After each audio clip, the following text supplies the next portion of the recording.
Harrington, a small town, nestled deep in the New England woods. Life was peaceful, a tranquil existence. That is, until you reached Widow's Hill. On this hill, a house stood. The Silent House. It was old, decrepit, its facade was crumbling. The mansion loomed over Harrington, a dark shadow, a constant reminder of its presence. Locals spoke of the house in hushed tones, whispers of strange occurrences, of eerie silence. No birds sang near the Silent House, no insects dared to chirp. The trees stood still, their leaves unmoved by the wind. The silence was unnerving. It was a silence that spoke volumes. The house had been empty for years, decades even, yet it remained, a testament to something dark, something sinister. The Silent House was more than just an abandoned building. It was a symbol of fear, of mystery, of the unknown.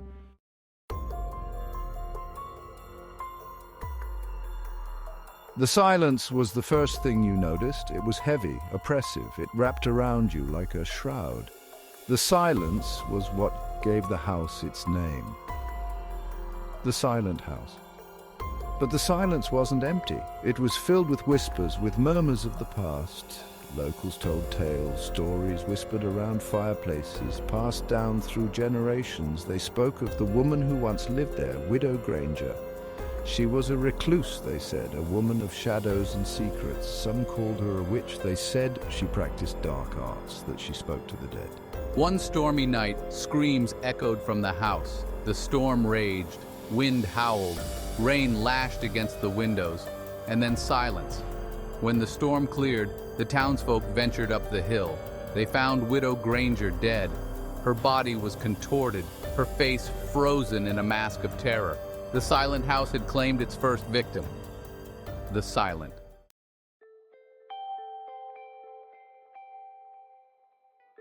Years passed. Seasons turned. The Silent House remained. It stood on Widow's Hill, a silent sentinel. The tales continued, embellished, exaggerated, but never forgotten, and then they arrived. Sarah and James, a young couple, artists both. They were drawn to Harrington by its beauty, its tranquility, and by the Silent House, its dilapidated grandeur, its tragic history. It called to them, whispered promises of inspiration. They dismissed the local legends, superstitions they called them, old wives' tales. We are not afraid. We see beauty in the decay, potential in the silence. We see a canvas. They would breathe life back into the Silent House. They would make it their own. They bought the house, moved their belongings. The Silent House had new occupants. They were oblivious to the darkness that awaited them, oblivious to the secrets hidden within the walls. The silence welcomed them. It waited.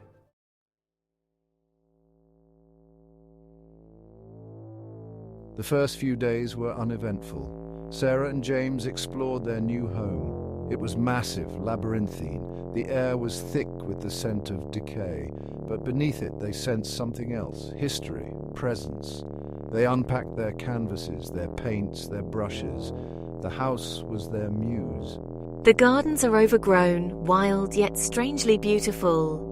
James was captivated by the house itself, the architecture, the shadows that danced across the walls. They worked feverishly, inspired. Their art, a reflection of the house's hold. Days turned into weeks. The silence remained, but it no longer felt empty. It was as if the house was watching them, listening. They would hear things, creaks, groans. It's just the house settling, right? But the sound seemed to follow them, room to room, always present, always watching.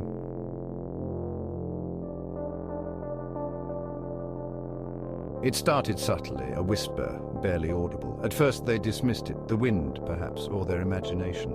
Did you hear that? It's just the wind, James. Go back to sleep. But the whispers persisted, growing louder, more frequent. They seemed to emanate from the walls themselves, from the shadows that clung to every corner. Late at night, lying in bed, Sarah and James would strain to listen. Do you think it's something in the house?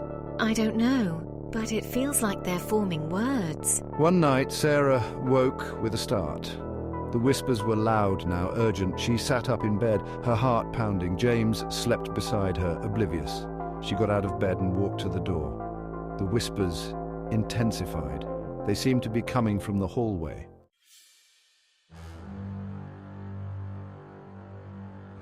She opened the door slowly. The hallway was dark. The only light came from the moon filtering in through the grimy windows. The whispers were louder than ever. They seemed to be everywhere, surrounding her. She took a step into the hallway. Who's there? And then she saw it, a face, in the window at the end of the hall.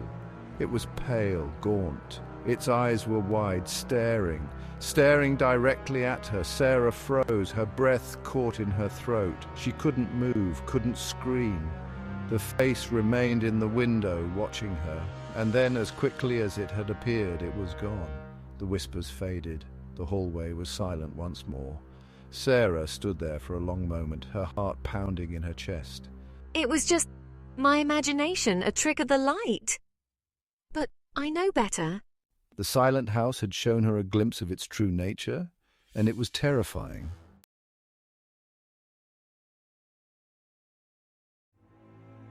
The face in the window was a turning point.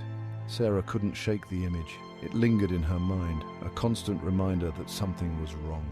James, I can't stop thinking about it. That face. It was just a dream, Sarah, a figment of your imagination. But even he couldn't completely dismiss the growing unease that had settled over the house. The whispers continued, though fainter now, more insidious, like whispers in their own minds. The silence was no longer peaceful. It was heavy, expectant, as if something was waiting. Let's focus on our art. It'll help take our minds off things. They tried to focus on their art, to lose themselves in their work, but the house had a way of seeping into their creativity. Sarah's once vibrant colors turned dark, muted. Her paintings, once full of life, now depicted scenes of isolation and fear. I don't understand. My paintings, they're changing. James, too, felt the shift. His strokes became erratic, his lines blurred. His portraits took on an almost grotesque quality, the faces twisted and distorted. It's like the house is changing us. The house was changing them, slowly, inexorably.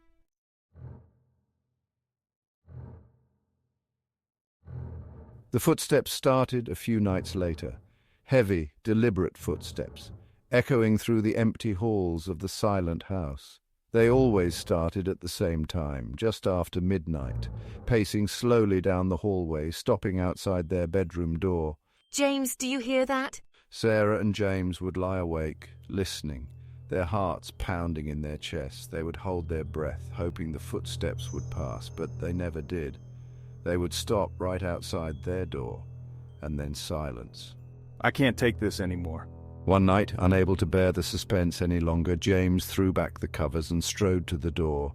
Sarah grabbed his arm, her eyes wide with fear. Don't. But James was determined.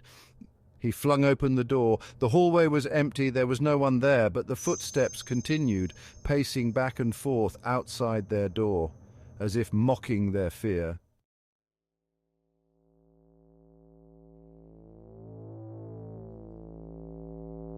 The lack of explanation only fueled James's curiosity. He became obsessed with uncovering the secrets of the silent house.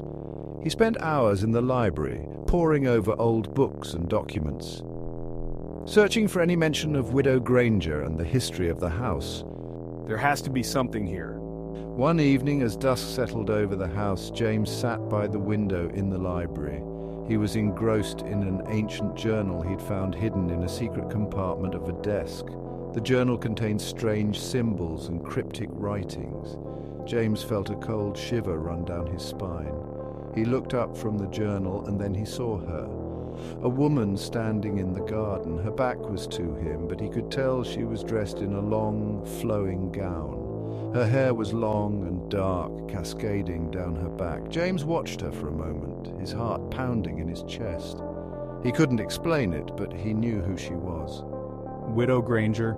He called out to her, but she didn't respond. She just stood there, her back to him, as if waiting for him to make the next move.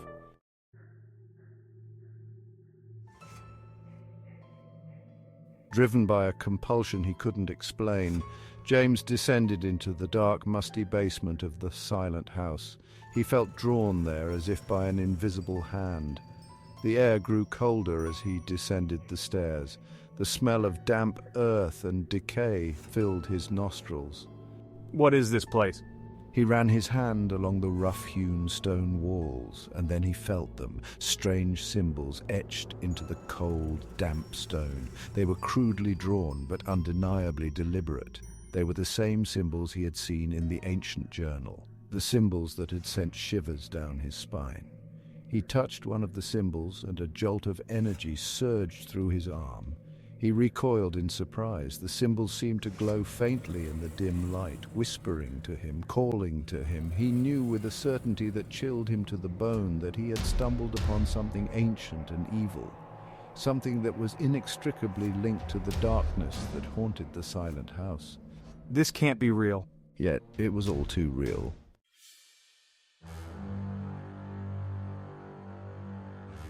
The symbols in the basement were like a virus, infecting their minds, seeping into their waking hours. Sleep offered no escape. Nightmares plagued them, vivid, terrifying dreams that bled into their reality. I found it harder and harder to focus on my art. The colours seemed dull, lifeless. The beauty that had once inspired me was gone, replaced by a growing sense of dread. I felt the house watching me, its unseen eyes following my every move. James, however, was invigorated.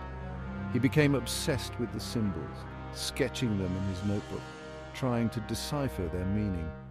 He barely slept, his eyes bloodshot, his demeanor frantic. The house was tightening its grip, pulling them deeper into its darkness. I felt it, the shift in James, the growing obsession that consumed him. It was as if the house itself was feeding on his curiosity, his desire to understand. I feared for him, for us both.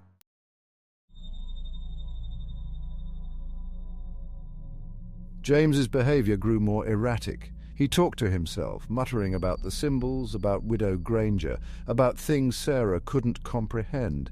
His art took on a disturbing quality.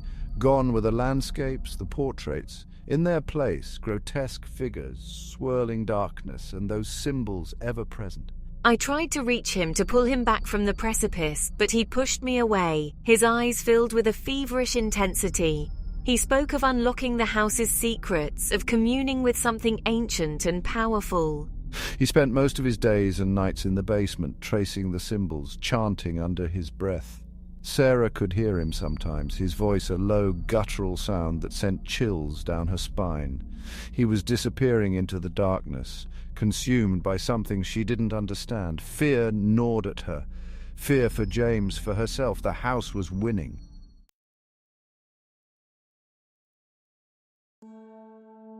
One stifling afternoon, Sarah ventured into the dusty, forgotten attic of the silent house. Cobwebs clung to her face, the air thick with the smell of decay and forgotten things. She was looking for James, hoping to coax him out of the basement, back into the light.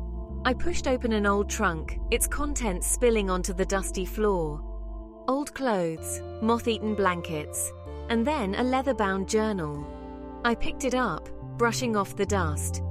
The leather was cold, almost damp, and the faint scent of mildew rose from its pages. She opened it, her fingers tracing the faded ink. The handwriting was spidery, erratic, Widow Granger's diary. The words jumped out at her. Dark rituals, sacrifices, a pact with an entity beyond the veil. And then a chilling phrase, the ritual must be completed. My heart pounded in my chest. I thought of James, his obsession with the symbols, his descent into madness. It was all connected. This diary, the symbols, the darkness that permeated the silent house.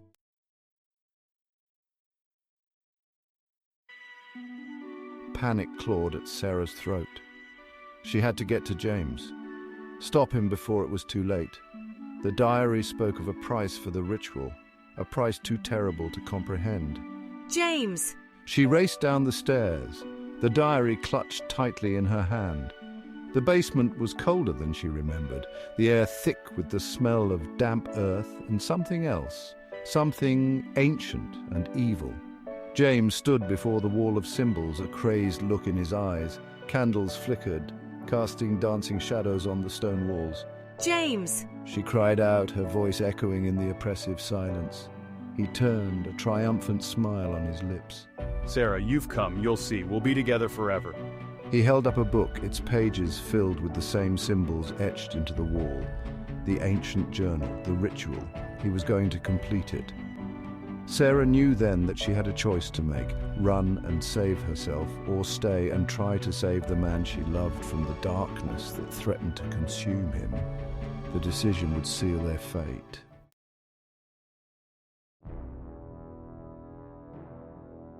James was chanting, a low guttural sound that vibrated in the oppressive air of the basement. The symbols on the wall seemed to pulse with an unholy light, casting grotesque shadows that danced to the rhythm of his words. Sarah stood frozen at the bottom of the stairs, the diary clutched tightly in her hand. She wanted to scream, to run, to do anything but witness this descent into madness. But her feet felt rooted to the spot, her voice trapped in her throat. James moved with a confidence that both terrified and captivated her. He was no longer the man she knew, the man she loved. This was something else, something possessed, fueled by a power she couldn't comprehend. He had drawn symbols on the floor with a chalky substance, a circle surrounding him, connecting him to the wall of etched markings. The air crackled with unseen energy, the stench of damp earth replaced by a cloying, metallic scent that made her stomach churn. This was wrong. This was beyond wrong.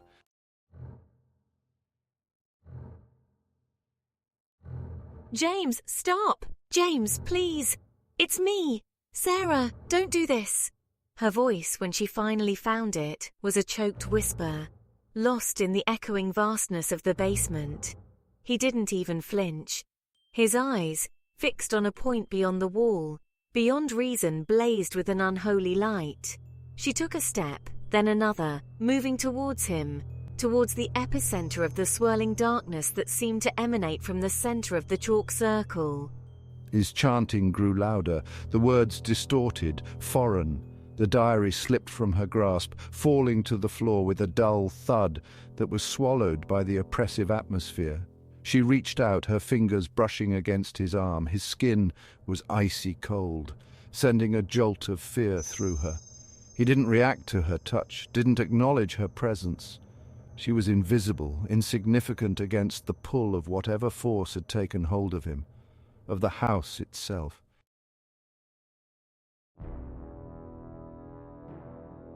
Oh my God. The air grew heavy, difficult to breathe. The flickering candle flames stretched, twisting into grotesque shapes that writhed along the walls. And then, from the center of the circle, a darkness began to gather. It swirled, a vortex of shadows growing larger, taking shape. Sarah stumbled back, her hand flying to her mouth to stifle a scream. The darkness coalesced, forming a figure, tall and skeletal, with long jagged claws that scraped against the stone floor. The chanting reached a fever pitch, and the shadow figure turned, its head cocked at an unnatural angle, and Sarah felt a primal fear grip her heart. This was what James had called forth. This was the price. The figure lunged toward James, and for the briefest of moments, a look of terror flickered across his face. But it was too late. The shadow enveloped him, tendrils of darkness wrapping around him, pulling him into the swirling vortex.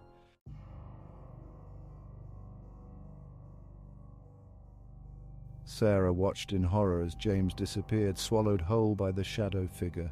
The candles sputtered and died, plunging the basement into an absolute darkness that pressed against her, suffocating her.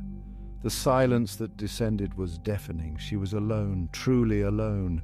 She stumbled back, bumping into the wall, her hands scrabbling against the cold stone, searching for the stairs, for an escape. But the house had other plans. The floor seemed to shift beneath her feet, and the walls pressed in, constricting, trapping her. The symbols on the wall pulsed with a faint, malevolent glow, the only light in the suffocating darkness. No, please. And then she heard it, a whisper close to her ear, chilling her blood. Widow Granger as a whisper. "He belonged to me. Now you will too." The air grew cold, and Sarah knew, with a certainty that chilled her to the bone, that she was trapped in the silent house, just another victim claimed by its darkness.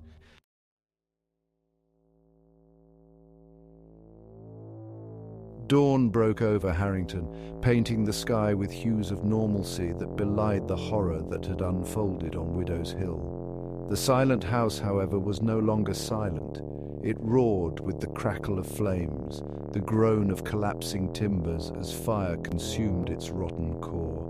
The townsfolk watched from a distance, their faces etched with a mixture of fear and grim satisfaction. The house was a blight, a festering wound on their collective memory, and now it was being purged, consumed by the very forces it had sought to wield.